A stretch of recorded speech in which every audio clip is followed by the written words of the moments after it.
Bienvenue sur InfoLive TV, ici Dina Cohen pour ce flash d'information.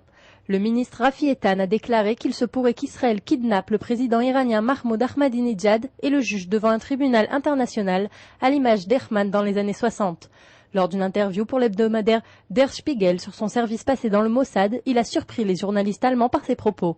Il a ajouté que tout celui qui diffuse du poison et veut exterminer d'autres peuples doit s'attendre à ce genre de conséquences. Le lancement de la centrale nucléaire iranienne de Bushehr sera devenu irréversible d'ici février 2009. C'est ce qu'a annoncé ce lundi le président de la société russe Atomstroï Export chargé de sa construction. Léonid Reznikov a ajouté s'être rendu en Iran au début du mois pour s'informer de l'état d'avancement des travaux. De leur côté, les Occidentaux accusent Téhéran de chercher à se doter de l'arme atomique, mais les Iraniens affirment que leur programme nucléaire a uniquement un objectif civil. Le numéro 2 d'Al-Qaïda, Ayman al-Zawahiri, s'en est pris violemment à l'Iran ce lundi. Dans une vidéo diffusée par la chaîne de télévision Al Jazeera du Qatar, il accuse de collaborer avec les États-Unis dans leur occupation de l'Irak et de l'Afghanistan. Le document analyse la situation du point de vue d'Al-Qaïda sur différentes scènes où le réseau extrémiste sunnite est actif. Il a été publié selon la chaîne pour marquer l'anniversaire des attaques sanglantes du 11 septembre 2001. Le chef du Hezbollah, Hassan Nasrallah, a de nouveau menacé Israël ce lundi. Ce dernier a affirmé que si l'État hébreu lançait une guerre contre le Liban, la Syrie, l'Iran ou Gaza, il y aurait des milliers de comptes à régler. Il a également ajouté qu'un tel conflit aura des implications importantes pour les sionistes. Nasrallah a tenu ses propos lors d'une interview donnée à la télévision iranienne en l'honneur du Ramadan. Il a notamment affirmé qu'il n'y aura ni paix ni stabilité avec Israël tant que l'État hébreu poursuivra ses agressions.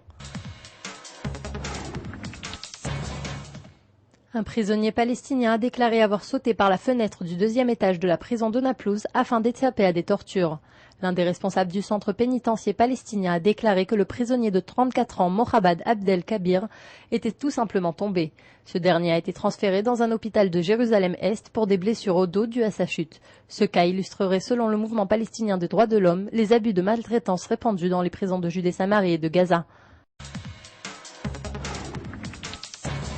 La ministre des Affaires étrangères Tzipi Livni a durement critiqué ce lundi les positions qu'a pris son parti depuis 2006. Nous étions l'espoir de la nation, mais nous avons échoué et nous travaillons pour rectifier la situation, a-t-elle déclaré. Lors d'une conférence donnée à proximité de la bande de Gaza, Livni a fait référence à la sécurité fragile de la région. Elle a ajouté qu'Israël ne devait faciliter les mesures de blocus sur Gaza qu'à condition qu'un progrès soit visible dans l'affaire Shalit.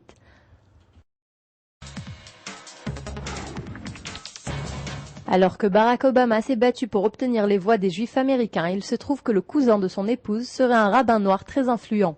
Un fait jusque-là passé inaperçu.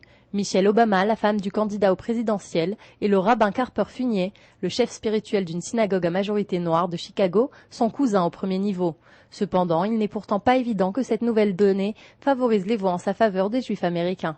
Nouveau sur InfoLive TV, vous pouvez visionner toutes nos vidéos en un seul clic sur le lien qui apparaît à gauche de l'article. C'est la fin de ce journal, merci de l'avoir suivi sur InfoLive TV, la première télévision israélienne sur Internet qui émet en 4 langues depuis Jérusalem.